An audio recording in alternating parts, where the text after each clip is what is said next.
E aí, pessoal, bom dia, boa tarde, boa noite, boa madrugada a todos vocês. Como é que vocês estão? Espero que bem. Nós voltamos pro estúdio aqui em Osasco, com a Blick, então temos a honra e a felicidade, né, de anunciar essa volta para a Blick, que como muitos ouvintes ah, perceberam, né, que acho que a qualidade caiu no outro estúdio. Então aqui de fato é uma qualidade melhor. Então, um salve para o Diego, que tornou isso possível, que me fez uma proposta legal, foi atencioso com as nossas necessidades e tal. Salve para o Lucas, que está aqui ajudando aqui a gravação hoje.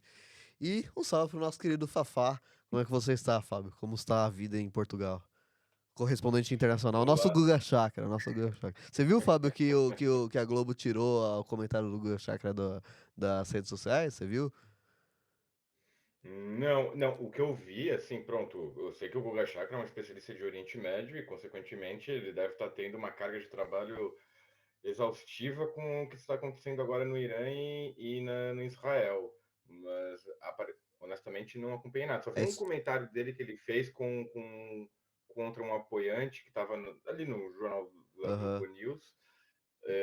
E ele fez comentários, teceu comentários duríssimos contra Israel. É E eu isso, isso. achei, olha, É, esse vídeo que ele ponto positivo fez. para o Guga Chakra. Esse vídeo que ele fez, esse comentário que ele fez, a Globo tinha colocado no Instagram, normal, igual um Reel ali, e daí a Globo tirou depois, né? E daí pegou mal pra Globo, né? Então, assim, só pra te avisar que você é o nosso Guga Chakra, mas a gente não vai tirar o corte seu do ar, tá? Fique à vontade, você não será censurado.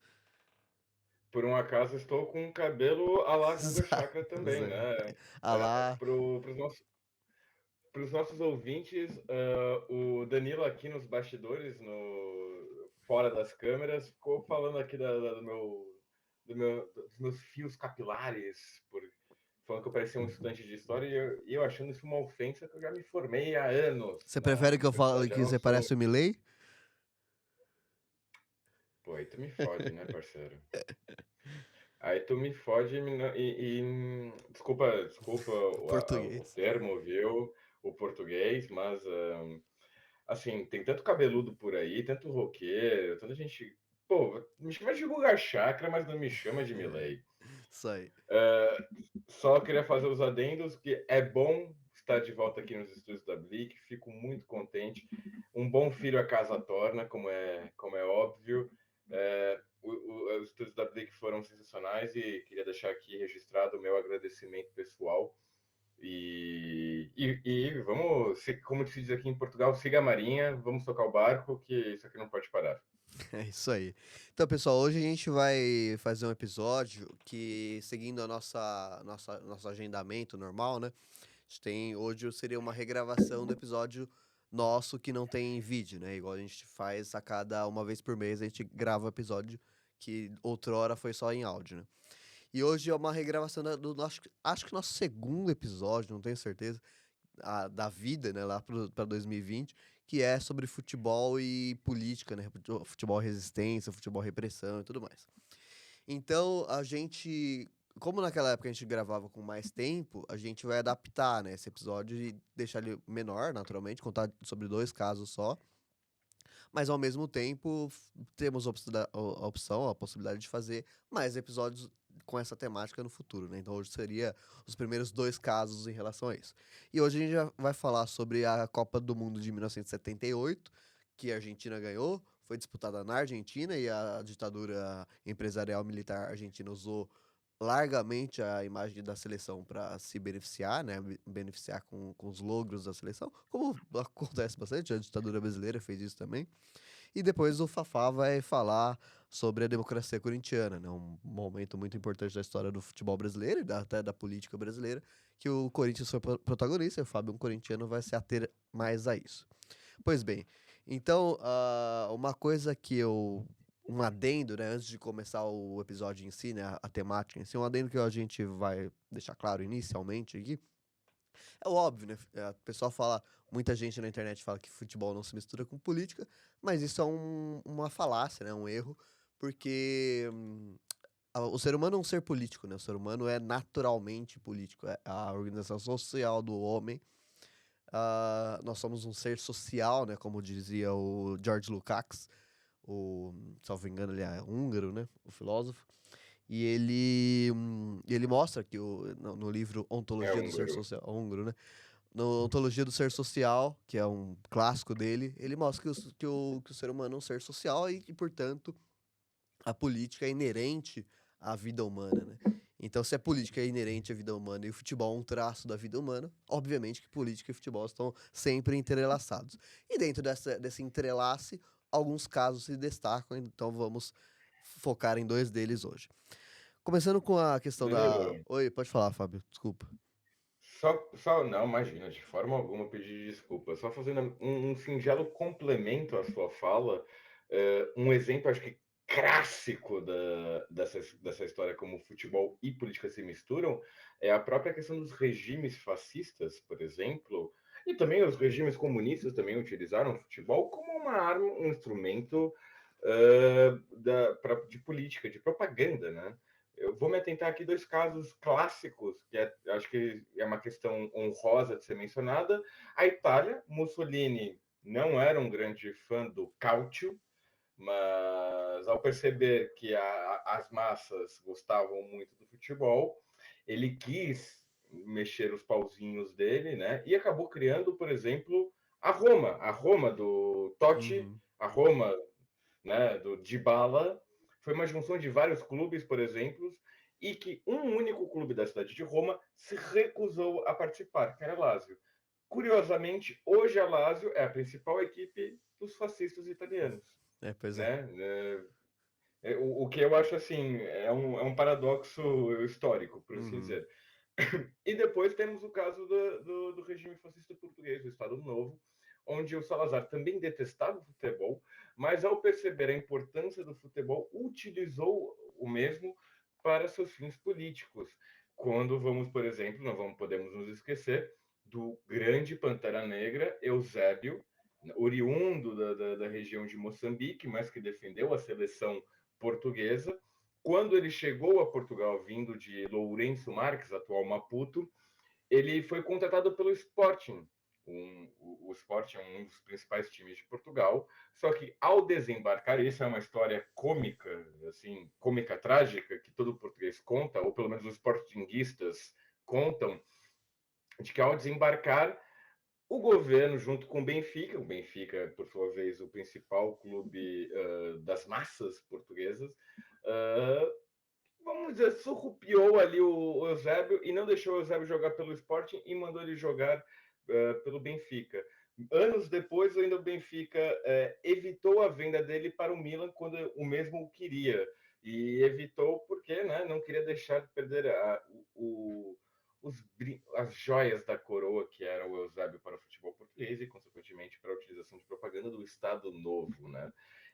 Eu só quero dar esses dois exemplos porque, como mostra como futebol e política misturam, sim, seja para o bem ou seja para o mal. Exatamente. E então, pessoal, agora focando na questão da Copa de 78, a gente. O golpe na Argentina em 1976, ele tem aquele caráter que a gente já falou em vários outros episódios, mais recentemente na Nicarágua, né? Que é disputa de poder, disputa de narrativas, mas de poder também na América Latina, na segunda metade do século XX em especial, né? Especialmente depois da Revolução Cubana, ao crescimento bem grande das lutas, tanto do nacionalismo ao caráter latino-americano, tanto das lutas de esquerda, né, socialistas, comunistas, anarquistas, etc. E então esse embate, obviamente, o embate também do outro lado dos Estados Unidos, né, querendo manter a região sob o seu jugo, como é até hoje. Então a ditadura, o golpe na Argentina em 1976, ele tem esse contexto, igual os demais países da região, né? E na Argentina, assim como na Argentina, assim como no Brasil, a Argentina tem o caráter de uma participação dos Estados Unidos no golpe, né? Uma participação indireta dos Estados Unidos no golpe. E indireta, assim, acontece, mas não tão evidente assim. Mas acontece, os documentos históricos mostram isso. E uh, a participação bastante ativa da classe empresarial, né? A alta elite argentina, tanto financiando o golpe quanto financiando a ditadura depois, né? Participando ativamente, assim como foi no Brasil, né? Então é um processo de golpe bem parecido com o brasileiro, como os demais países da América do Sul. Na questão da ditadura argentina em si, são alguns pontos que a gente precisa ressaltar. É que foram 7 anos de regime, né? Uma ditadura bem, do ponto de vista do tempo, né? Bem menor do que a ditadura brasileira. Mas, por outro lado, essa ditadura argentina se destaca muito com uma grande violência, né? A partir do momento que o Videla e a junta militar assumem o poder, depõem a Isabela Perón e assume o poder na Argentina, essa junta militar passa a exercer uma violência muito evidente. A diferença para a ditadura brasileira, por exemplo, é que a ditadura brasileira exerce uma violência de uma forma mais disfarçada, entre aspas, né? Então, aos olhos da população não tão politizada da época, essa violência é meio que é bastante escondida, assim, né? Então, uma pessoa que viveu essa época e não era tão politizada percebia pouco essa violência, né?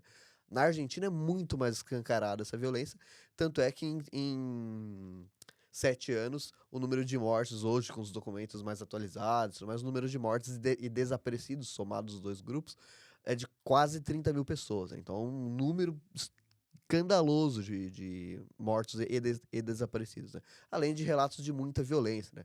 Uma violência do Estado muito forte, muita tortura, muito assassinato, muito estupro e tudo mais. Então é uma ditadura que, assim como a ditadura brasileira, ela é muito violenta, mas no caso argentino ela é muito evidente essa violência, é muito intenso e mais aos olhos de qualquer pessoa, né? Independente se a pessoa tinha uma consciência política ou não. Como consequência óbvia é isso, né? O que acontece é que a ditadura empresarial militar argentina ela passa a ser muito denunciada internacionalmente, né? Como é a brasileira também, mas as denúncias, no caso brasileiro, foram mais pouco a pouco, foram especialmente depois do AI-5 e tudo mais. Na questão da Argentina foi desde o primeiro dia, né? E a comunidade internacional, inclusive os governos de países aliados aos interesses da ditadura, como por exemplo os Estados Unidos, essa comunidade internacional ficou com críticas ao governo, à ditadura argentina muito intensas, né? Então ficava uma relação política, de uma política externa muito difícil, assim, né? De muita tensão e uma pressão internacional muito grande. Além de pressão de grupos de direitos humanos, inclusive de organizações controladas pelos Estados Unidos, ou com muita influência muito grande, como a OEA, né? Ainda assim, essas organizações tinham um desgosto e uma pressão sobre a ditadura argentina muito grande.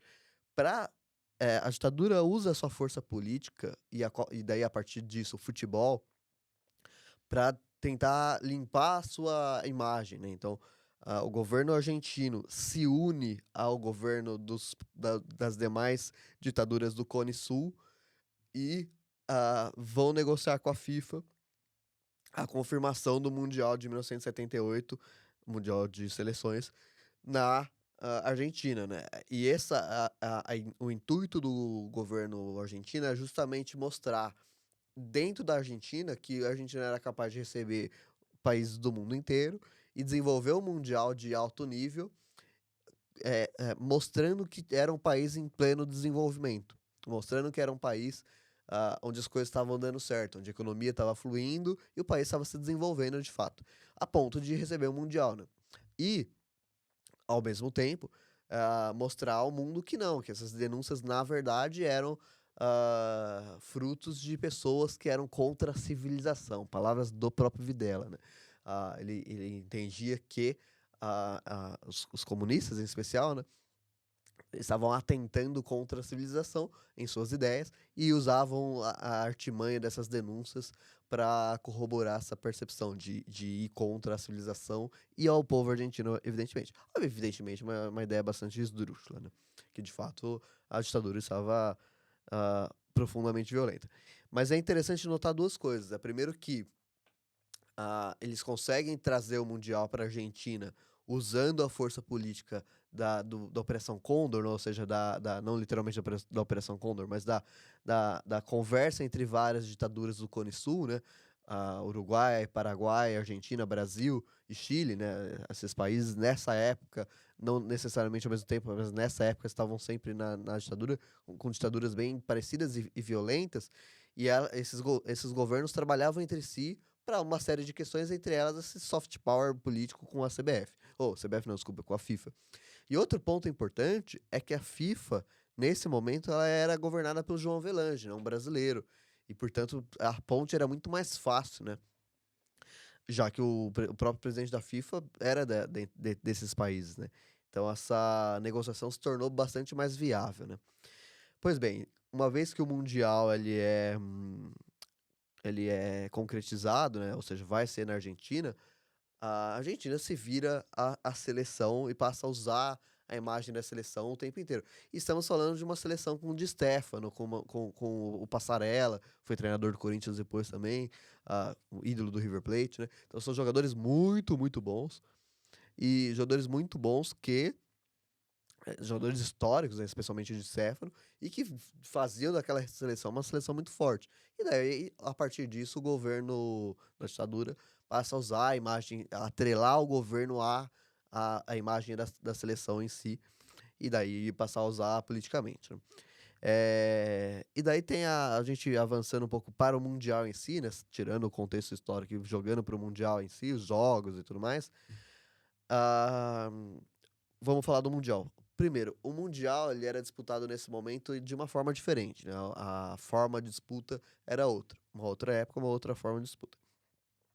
Eram grupos de 5 seleções na primeira fase, e na segunda fase já ia direto para como se fosse uma semifinal. E a segunda fase eram dois grupos de 4 seleções, então daí são 8 classificados, portanto.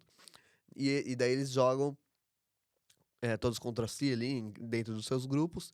E daí os 2 campeões do grupo, digamos assim, os que acabam em primeiro, classificam para a final. Então era um mundial bem mais direto do que é hoje em dia, né?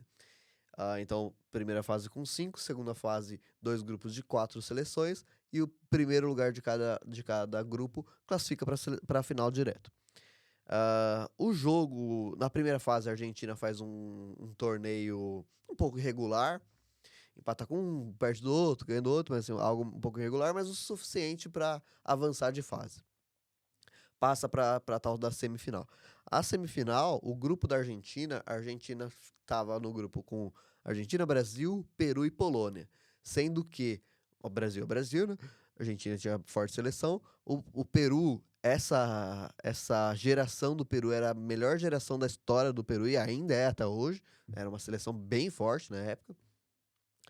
Tanto é que tava na Copa do Mundo, né? E a Polônia, nesse momento, nessa seleção, nesse grupo, era a adversária mais fraca do grupo nessa época. Não quer dizer que seja fraca, mas dentro desse contexto era a mais fraca do grupo.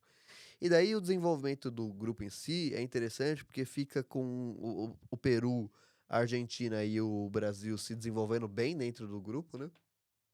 Disputando a vaga como um todo. Mas chega na última rodada, acontece primeiro uma bizarrice que hoje em dia não aconteceria, que é os jogos acontecendo em horários diferentes, né? Que isso é bastante político também, né? Porque daí a pessoa, o time, a seleção que vai jogar depois já sabe o resultado que precisa, né? Isso é um pouco. Há um desequilíbrio aí, né? Mas o Brasil jogou antes, o Brasil diretamente com a Argentina, ambos disputando muito ativamente essa vaga na final. O Brasil jogou antes, venceu a sua partida em Mendoza, né? Cidade de Mendoza ali, próxima à Cordilheira. E a Argentina passou a jogar depois, e daí que chegamos na parte polêmica, a parte bastante política desse caso em si, né? A Argentina precisaria ganhar de 4-0 do Peru. O Peru era um adversário que tinha uma defesa considerada muito boa na época e no Mundial em si, né? Então era um resultado improvável. A Argentina ganhar, meio que tudo bem.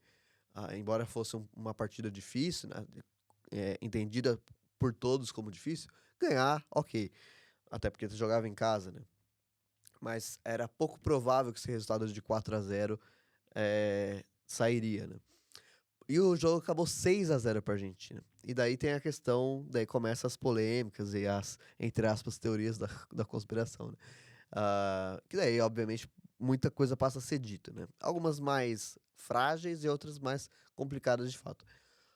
Uma coisa frágil, por exemplo, que passa a ser dito é uma coisa óbvia, né? Os jogadores do Peru passaram a acusar uns aos outros de ter entregado a partida, mas isso de uma forma muito crua, né? Sem uma possibilidade documental de corroborar essa perspectiva, essa denúncia, né? Um dos jogadores mais criticados foi o goleiro da seleção do Peru, que era argentino de nascença e naturalizado peruano, né? Porém, ah, as fontes bibliográficas mostram que os gols não foram tão absurdos assim para botar a culpa toda no goleiro, assim, sabe? Ainda que um ou outro pode ter sido entendido como uma falha não dessa magnitude, assim, né? Então também me parece uma, uma crítica meio sem fundamento. Agora, o ponto importante, daí é a bizarrice do caso em si, é que o ditador da Argentina, o Videla, ele vai na concentração da seleção peruana. Então daí é a parte estranha, né? Porque normalmente o presidente, sabe? Hoje em dia ele não vai em lugar nenhum, né? Porque não precisa.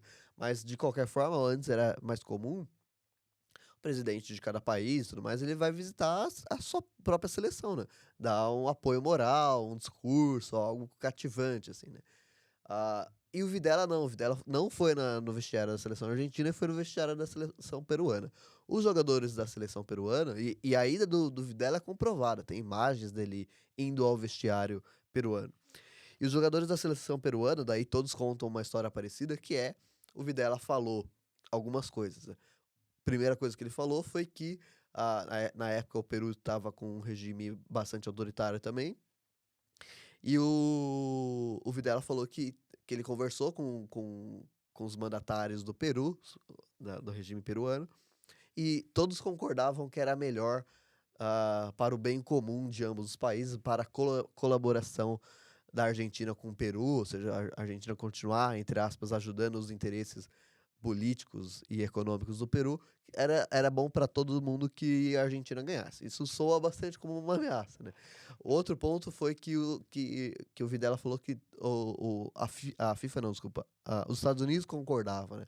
Então todo mundo sabia, não sei se todo mundo sabia, mas uma parcela grande das pessoas sabiam que os Estados Unidos era bastante envolvido com esses regimes.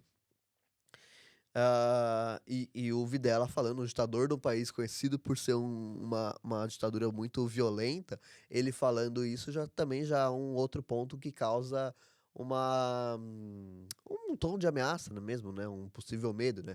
Tipo, olha, os Estados Unidos, assim como eu falei com a liderança peruana, e ele concorda comigo, os Estados Unidos também concordam que é melhor para todo mundo se a Argentina ganhar e conseguir esse resultado de 4-0. Então essa ida ao vestiário da seleção peruana, ela é bastante polêmica por conta disso, né? Porque, ao que tudo indica, rolou uma pressão, e não uma pressão tranquila, entre aspas, né? Uma pressão de um ditador de um país conhecido por ser profundamente violento, ah, falando, ó, assim, é melhor que vocês percam de 4-0, né? Então é algo que, se eu fosse jogador da seleção de Peru, eu estaria bastante incomodado também. Então é algo que eu entendo, inclusive, alguns jogadores terem jogado com uma capacidade menos, não total, né? Jogaram com uma preguiça maior, digamos assim. Fato é que isso aconteceu, é corroborado por todos os jogadores da seleção peruana ali. Não quer dizer que tenha sido entregue o resultado, mas quer dizer que é um pouco estranho, pelo menos. E um pouco usual, pouco usual, bastante incomum, né? Essa ida ao vestiário do time adversário. Pois bem, o fato é que os Estados Unidos desculpa, a Argentina conseguiu lograr o seu objetivo ali, ganhou não só de 4-0, como de 6-0, passou para a final da Copa do Mundo. Na Copa do Mundo não temos algo tão esdrúxulo assim, né? Foi um jogo que no tempo normal foi 1-1, e na prorrogação do jogo, antes de ir para os pênaltis, na prorrogação do jogo, a Argentina fez 2 gols, então a Argentina 3, Países Baixos 1, né? Países Baixos, o nome oficial da Holanda. A maior parte das pessoas conhece como Holanda. Eu falo Países Baixos porque o governo neerlandês já pediu publicamente que se fale Países Baixos, né? Então obedecerei o pedido, né? Me parece bastante justo.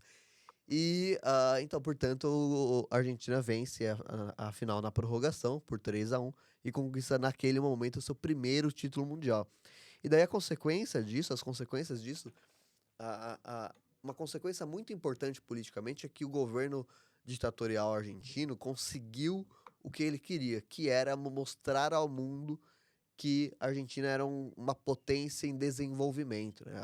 O mundo ocidental caiu nessa farsa, né? Caiu nessa balela, né? De que não estava tendo nenhum problema, porque assim, os turistas não viram nenhuma prisão esdrúxula, não viram nenhuma prisão violenta, não se ouvia torturas, etc, né? Só que isso estava, obviamente, debaixo dos panos. Os policiais, eles não fariam essa violência na frente de um turista inglês dessa maneira, né, evidentemente. Mas estavam fazendo, né? Evidentemente.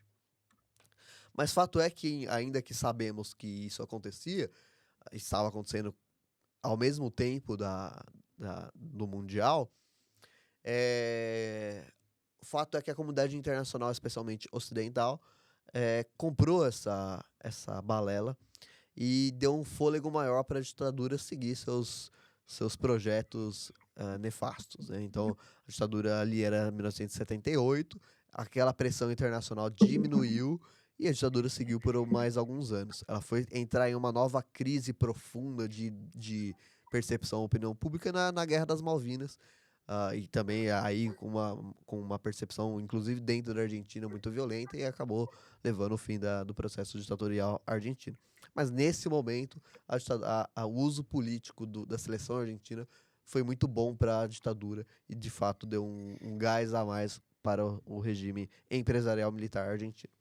Então, essa primeira parte a gente falou sobre a questão da Argentina. Agora passo a palavra para o nosso querido Fafá. Bem, então agora vamos falar um pouquinho sobre a democracia corintiana, mas antes eu gostaria de também fazer algumas menções honrosas de casos do futebol onde a política e o futebol se misturam fortemente. Começar por um dos episódios, acho que foram em meados dos anos 2020, um dos primeiros ou o segundo, acho que foi literalmente o meu primeiro episódio que eu participei do podcast, o Porquê Torcemos, Uhum. onde eu mencionei um caso clássico do derby escocês, derby de Glasgow, que é entre o Rangers e o Celtic, onde ele evidencia a treta que existe na Irlanda, na verdade, né? Os dois principais times da Escócia evidenciam a principal treta que existe dentro da Irlanda, que é entre católicos e protestantes, independentistas, republicanos contra monarquistas, unionistas, né? É um dos clássicos mais, vamos dizer, empolgantes entre algumas aspas, por assim dizer, mas um dos casos que evidentemente evidenciam a importância dessa pauta que nós estamos a ter agora, justamente, que é a mistura do futebol com a política. Outro caso, aproveitando e surfando um pouco na onda que está acontecendo agora, justamente com relação às guerras que têm acontecido, a jogação de míssel e o Líbano ali dançando ao som de saxofone ao fundo, de Irã e Israel. Temos o caso clássico, para também não falar só de flores, para não falar só do lado da esquerda, o Beitar Jerusalém, que é conhecido e se auto-intitula como o time mais racista do mundo, um time fundado nos anos 36, mas que teve muita influência do Likud, que é o principal partido do Benjamin Netanyahu, o homem que está por trás de todas as últimas cagadas recentes que o Estado de Israel tem feito. Lembrando que é uma crítica sempre ao Estado, principalmente ao governo, mas nunca ao povo. Tá? Para que isso fique claro, infelizmente, nos tempos atuais, temos que fazer essa discrepância. E, por fim, e não podia ser diferente, dois times europeus que têm uma vertente de esquerda muito forte, no qual tem um carinho extraordinário, que é o São Paulo, o time clássico, punk, anarquista, socialista, pró das causas das minorias de Hamburgo, e o que está logo aqui atrás de mim, o Rayo Vallecano de Espanha, Madrid, de um bairro obreiro, um bairro trabalhador, típico de Madrid, no qual tive o prazer de estar ali, né, neste bairro, neste estádio maravilhoso. Pronto, sem mais delongas, então, vamos agora para a democracia corintiana. Vamos falar um pouco sobre a resistência da ditadura por parte de uma equipe de futebol. Para isso, nós precisamos entender o futebol e a política no Brasil. O Brasil passou por uma ditadura cívico-militar a partir de 64 até 1985, um período maior que o da Argentina, mas com características diferentes, exclusivas. Sobre essa construção da ditadura, também não vamos focar nesse episódio, já que temos alguns episódios sobre o tema e faremos num futuro próximo. No caso do futebol, o Brasil já possui um histórico de uso de autoritarismo dentro das diretorias de clubes de futebol, algo que viria muito antes do regime empresarial militar, que muito tem a ver com a própria construção social do país. Nos anos 1940, por exemplo, era comum vermos dirigentes de futebol armados sem a menor cerimônia dentro de clubes que dirigiam.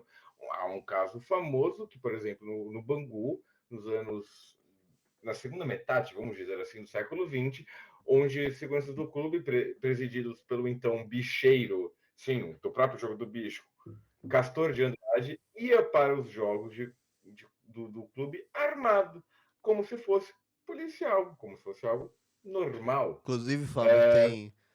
Desculpa te Diga. interromper. Tem um vídeo. É um vídeo famoso, assim. Não sei se é famoso, mas um vídeo facilmente encontrado no YouTube. Do Castor de Andrade correndo atrás do juiz com armado, assim. Os seguranças dele armados e tudo mais.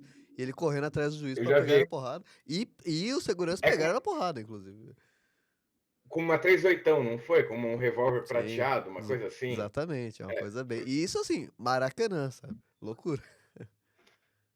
E Maracanã, e podia ser o estádio do Juventus da Moca. Isso é um absurdo em qualquer dos ambientes, seja qual que for, meu amigo. Sim, sim. Mas, claro, o Maracanã, o campo Maracanã dá um ar, né? Uma coisa é você correr no Palácio do Planalto com uma arma, outra coisa é você correr no Palácio de Buckingham. Exato. Não quero variar os palácios europeus, até porque eu acho o Palácio da Alvorada um palácio maravilhoso, mas, enfim, menos palácios, mais casas populares. Disclaimer aqui básico. Pronto, voltando então agora já ao futebol, com a chegada da ditadura em 64, essas características foram ainda mais aprofundadas e a maior parte dos clubes passaram a trabalhar de maneira hierarquizada e repressora, reproduzindo nos clubes a estrutura militar. Quem, basicamente, em boa parte dos clubes, os times tinham muito medo também, isso é fato. Não é que também muitos apoiaram, houveram sim clubes que apoiaram a ditadura militar, que eram coniventes com a ditadura, mas assim, tirem as crianças da sala, há um caso clássico que é quem tem cu tem medo, né? Não é aquela coisa, né? Até onde a pessoa se cala conivente com a ditadura e até que ponto ela também está querendo se autopreservar, Tem um né? ponto Em que também, ponto podemos julgar isso? tem um ponto também que daí faz parte da organização do futebol brasileiro, assim, como que o futebol brasileiro ele é organizado. Que os presidentes de clube, eles não são funcionários do clube, né? Eles são, é um trabalho voluntário, né? Todos os clubes, hoje em dia não, tipo, sei lá, o Bahia mudou recentemente antes de virar SAF, ele mudou e os dirigentes e o presidente recebiam salário, então, tipo, prestar contas e tudo mais. Mas historicamente, isso, e nessa época todos os clubes também, os dirigentes são voluntários. E daí, uma vez que eles são voluntários, ele tem que, assim, pensa, você larga toda a sua vida para se dedicar ao clube, o que que você precisa fazer para isso? Você precisa ser rico, evidentemente. Porque como é que você vai deixar de trabalhar da noite pro dia para se dedicar ao clube? Então, todos os presidentes de clube sempre são ricos, né? E daí é uma questão de classe também, né? Por mais que o cara seja de um clube que historicamente é de esquerda, ou ao contrário, tudo mais, normalmente pessoas ricas são mais à direita, né? Então é evidente que em algum momento, durante os 21 anos de processo de ditadura, mesmo clubes de esquerda tenham passado na mãos de dirigentes que acabavam, ou pelo menos fechando os olhos, ou até trabalhando indiretamente a favor do regime militar. Então pode ter acontecido em algum momento com o Vasco, por exemplo, que é um clube extremamente de esquerda, que em algum momento esteve numa mão complicada aqui. Então é uma questão muito mais de classe, né? Porque os clubes, embora o clube tenha uma ligação histórica com a esquerda, por exemplo, o clube ele não acorda, né? Ele não é um CPF. Ele não é uma coisa que funciona sozinho. Tipo, o Corinthians não acorda hoje e pensa, hoje eu vou almoçar ali. Não existe isso. O Corinthians e qualquer clube, ele é liderado por pessoas. E essas pessoas, obviamente, às vezes são pessoas de direita. Então pode vir a acontecer dessa pessoa ser um imbecil, desculpa, mas pode ser uma pessoa apoiadora da ditadura. Como, por exemplo, aconteceu recentemente com o próprio Corinthians, do atual presidente Omar Stablish, o atual presidente em exercício do Corinthians, né? Presidente interino, que quando ele chegou à presidência do Corinthians, o pessoal, a internet resgatou um vídeo dele, onde ele patrocinou um vídeo, botou dinheiro, né? Então, um vídeo bancado e divulgado por ele, ahn, chamando o golpe de 64 de revolução, apoiando a ditadura empresarial militar brasileira. Vídeo esse que foi divulgado pela família Bolsonaro e tudo mais. Mas isso significa que o Corinthians virou do nada de direita? Não. Significa que esse indivíduo, hoje presidente do Corinthians, é um milionário que é um imbecil, né? Que é um cara de extrema direita e tudo mais. Mas não é culpa do Corinthians, entende? É uma questão do indivíduo que ali está nesse momento. Exatamente. E para provar isso, podemos falar agora justamente do Corinthians e a política. Se o futebol e a política são temas inseparáveis, é evidente que as agremiações possuem uma história política também. A maior parte dos clubes, porém, funcionam como uma onda, reproduzindo semelhanças como um lado ou como um outro, de acordo com os dirigentes que presidem o clube de tempos em tempos. Se formos analisar a história do Palmeiras, por exemplo, vamos encontrar aproximação com a esquerda brasileira, como na década de 40, quando o clube junta-se com o arquirrival que realizou uma partida para levantar fundos ao PSB. O arquirrival esse, o maior, o Corinthians. E com direito mais recente, em 2018, com a presença do Bolsonaro em campo para levantar a taça do Campeonato Brasileiro junto ao time do Palmeiras. Ou seja, você vê essas discrepâncias. Um caso clássico também que eu posso dar é sempre que teve, essa é uma história que já é muito antiga e infelizmente também é verdade, mas ela não é exclusiva do Palmeiras, por mais infeliz que seja, é uma parte das torcidas organizadas do Palmeiras que se identifica com a extrema-direita. Isso quer dizer que o Palmeiras é o único clube que é assim? Não. A Gaviões da Fiel, Inclusive, as torcidas Fábio. organizadas do Corinthians, São Paulo, só para terminar, Ah, são, na sua grande maioria, de esquerda. Você tem, né, no caso de São Paulo, o bonde do Tchê, mas isso não evita que você também tenha pessoas, figuras da extrema-direita dentro da sua arquibancada. Desculpe, Danilo, força, pode falar. Inclusive, essa galera aqui de extrema direita que o Fábio mencionou, era uma vertente da torcida do Palmeiras aqui de Osasco, inclusive.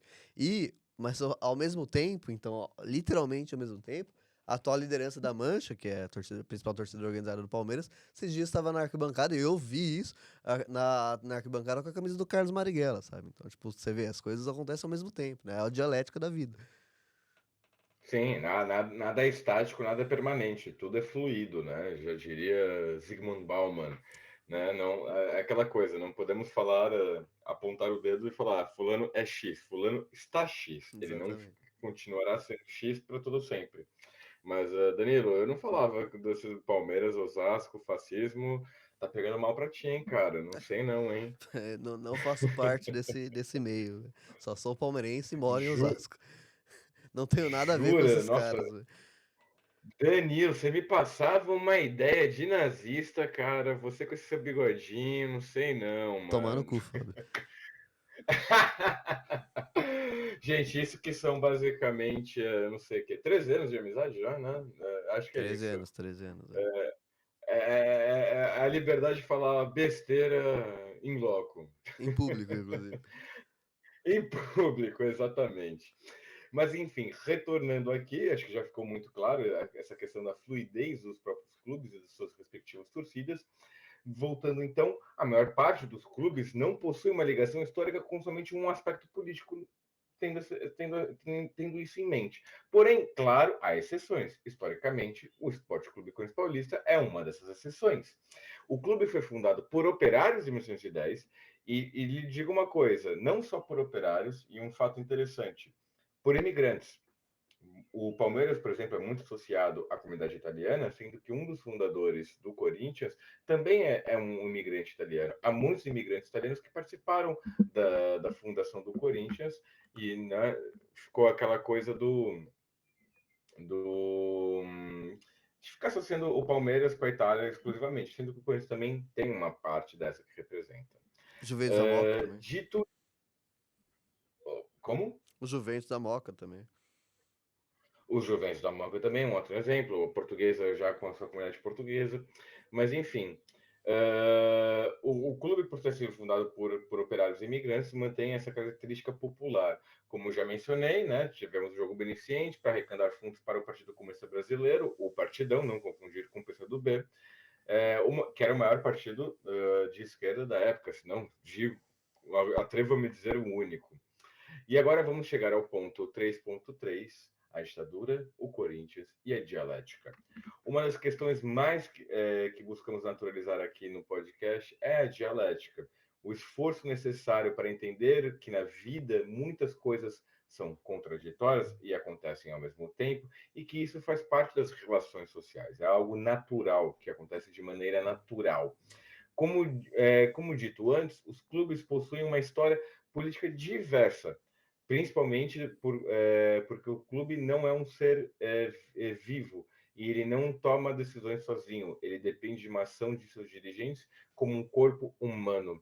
Assim, durante a ditadura militar brasileira, é possível encontrar relatos de dirigentes do Corinthians pró-regime, se beneficiando dessa relação, e ao mesmo tempo os jogadores do Corinthians que marcavam seu nome na história do país, protagonizando uma luta pela democracia dentro do clube.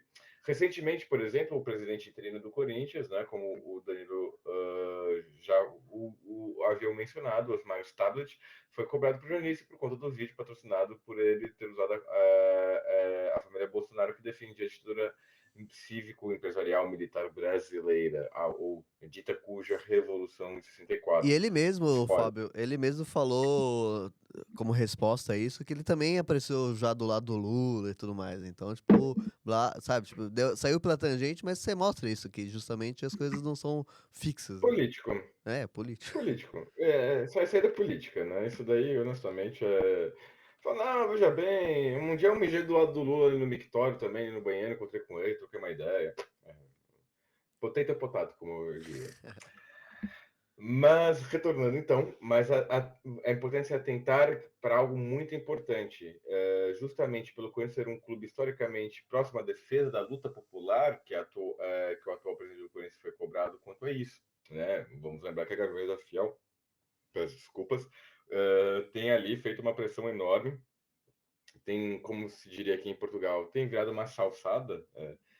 Salsada no sentido de que virou a festa do caqui, né, dentro daquilo do que está acontecendo com o Corinthians, mas graças a Deus temos uma torcida que não deixa a peteca cair.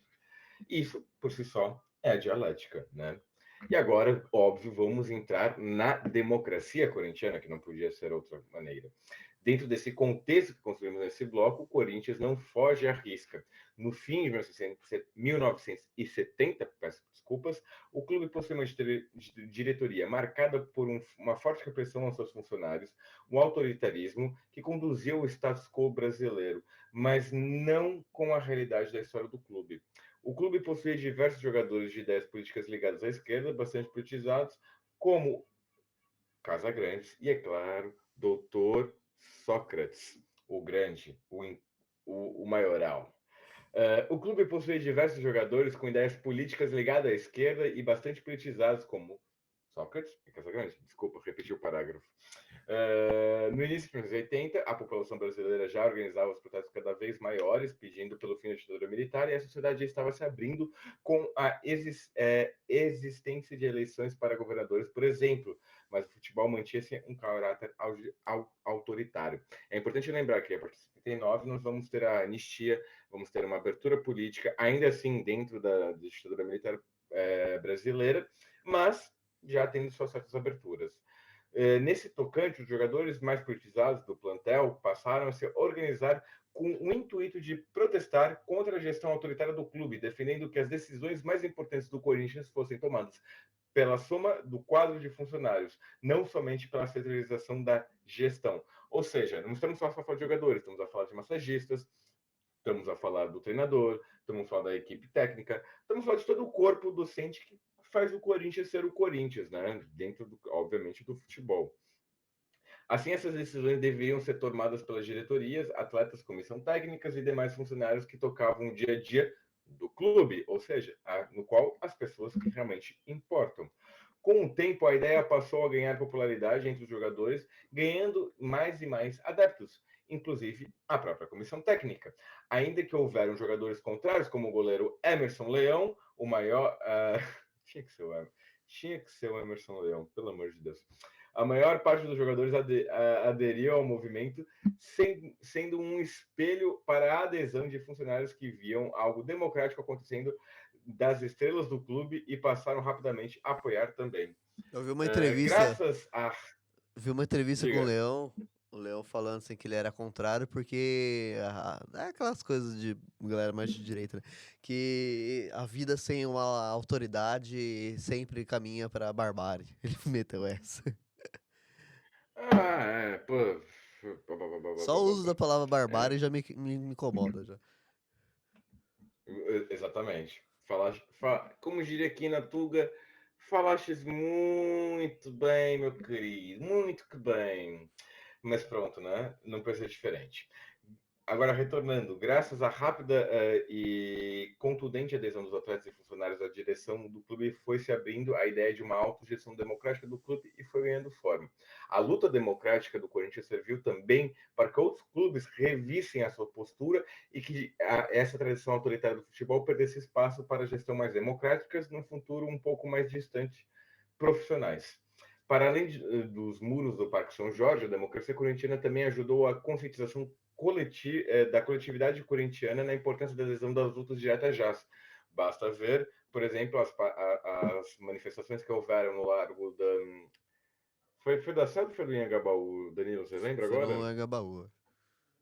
Em Anhangabaú, que tivemos Casagrande, Vladimir, Sócrates, junto a Rita Lee também, uma outra grande corintiana, a pedir e lutar pelas diretas já, né? Um raro caso onde jogadores de futebol se posicionaram numa posição política correta. E quando eu digo correta, não me entendam como esquerda ou como direita, entendam como democrático. É isso que eu estou dizendo. Não estou dizendo que porque o fulano apoia o ciclano ou porque o fulano apoia Beltrano. Estou falando de apoio à democracia, que para mim isso deveria ser um senso comum já nessa altura do campeonato no nosso país. Dito isso, o coletivo corintiano participou unido de diversas ações das ruas de São Paulo, por lutas populares e pela volta da democracia ao país.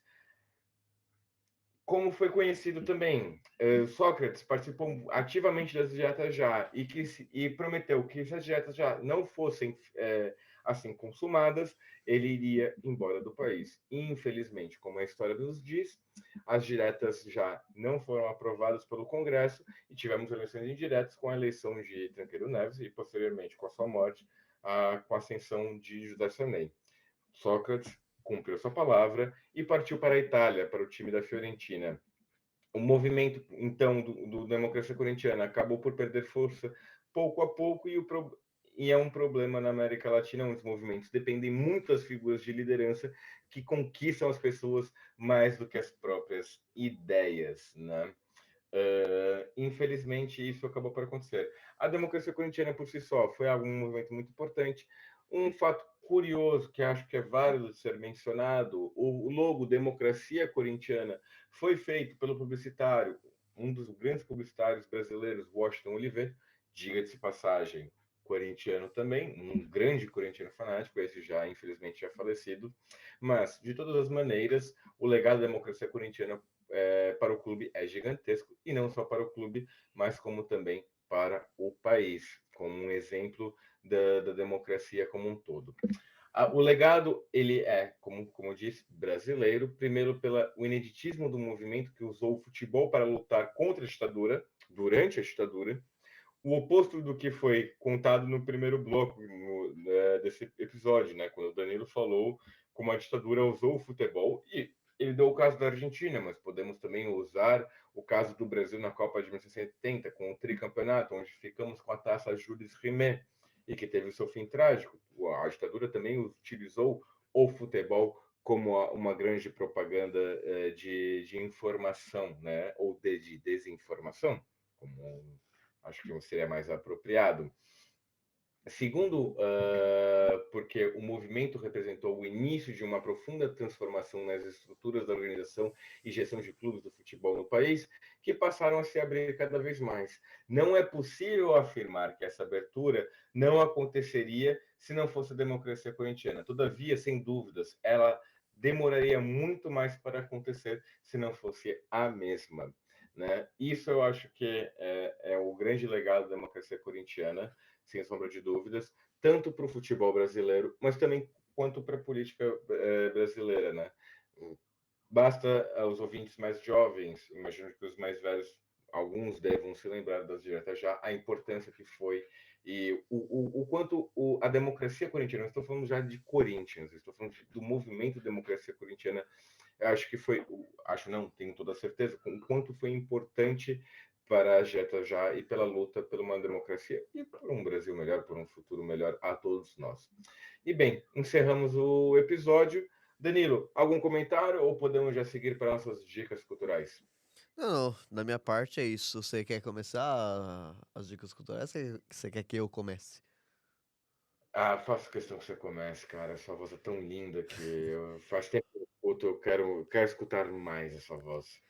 Então, eu vou recomendar duas séries.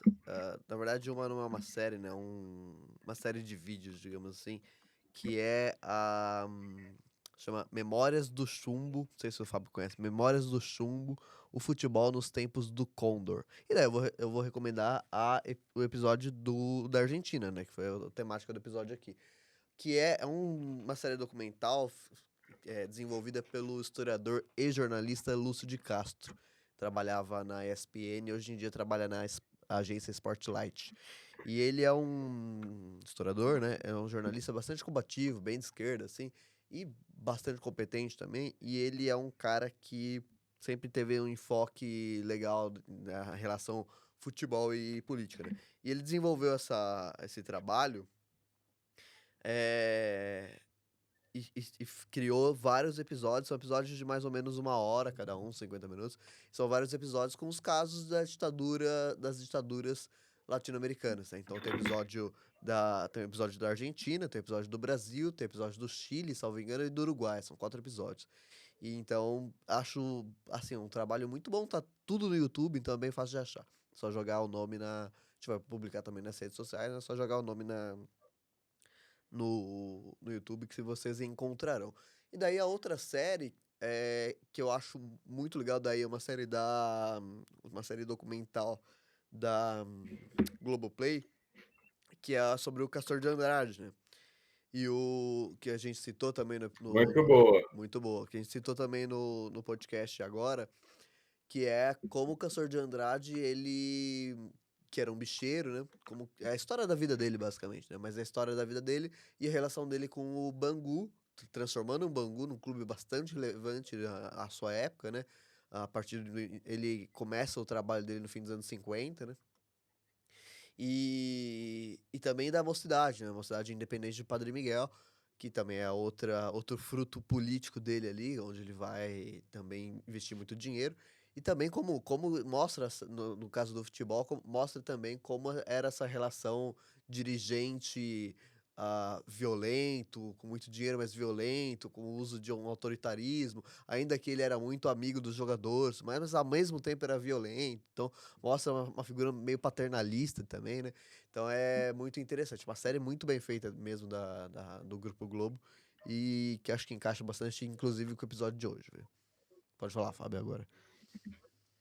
É isso. Olha, gente, para tentar fazer uma associação com o tema de hoje e, novamente, tenho estado um pouco fora de dicas culturais, não tenho consumido muita cultura, aliás, estou tentando Consumir a cultura que eu estou devendo já, tem muitos livros que eu estou lendo ali já que estão atrasados, então não tive muitas coisas novas que pude apreciar de cultura. Mas tem tudo relacionado então com o tema de hoje. Vou trazer um canal do YouTube para vocês, um canal britânico chamado Copa 90. Eu acho que o Danilo deve conhecer muito bem esse canal, já deve ter visto vários vídeos. Uhum. Onde ele conta um pouco da história do futebol em vários casos, vários clubes. Por exemplo, ele conta o título da Argentina agora, recentemente. É um canal britânico que faz um ótimo trabalho, faz uma ótima análise, um grande estudo e uma ótima edição. Óbvio, está em inglês, mas hoje o YouTube já dá ferramentas para você até mesmo traduzir simultaneamente. Então, legendas, essas coisas, amigos, usem e abusem. Não fala inglês, hoje já não é mais desculpa, hoje já tem inteligência artificial para resolver esse problema para você. Eu tenho, Eu ia falar. Pode falar. tem uma outra dica cultural, Fábio, que eu lembrei agora enquanto você falava, que é o livro Da Ditadura à Ditadura, uma história política do futebol brasileiro. O recorte histórico é de 1930 a 1978. E desse livro que eu tirei algumas das informações que eu usei para construir o roteiro da democracia corintiana, que mostra o contexto histórico da política no futebol brasileiro, que mostra como o autoritarismo está embrenhado no futebol brasileiro pegando o recorte de 1930, né? Desde esse início, né? Como essas diretorias sempre foram muito violentas e autoritárias e como a ditadura foi um prato cheio para isso, né? Porque daí encaixou um negócio que eles já faziam antes, né? Exatamente, maravilhoso, uma ótima dica de passagem. E bem, gente, infelizmente, minha dica cultural vai ser somente essa, da minha parte. O canal em si tem vídeo pra caramba, então podem usar e abusar, vai ter coisa para todos os gostos. E acho que é isso. Danilo, considerações finais? É isso. A consideração final só, de fato, lembrar-vos que temos Instagram, TikTok, YouTube, estamos em outros agregadores de podcast também. Ahn, assistam. Gostei quando você usou a segunda pessoa do plural, lembrai-vos. Pois Nossa, é. senti um garbo e uma elegância nessa frase. Pois é, achei que você ia gostar, Fábio. Assistam esse episódio. Quando esse episódio for ao ar, já teremos publicado o episódio sobre o Paulista de Jundiaí, então assistam também, foi um episódio bem legal. E bastante feliz por ter voltado para Blick, então agora, daqui para frente, só sucesso. E é isso, Fábio. Quer falar mais alguma coisa? Nada, um grande beijo para todo mundo. Até o próximo episódio. E siga nas redes sociais, tal, tal, tal. Nos convida para o almoço de domingo da família. É isso aí, galera. Isso aí, abraço, Beijo. beijo, tchau.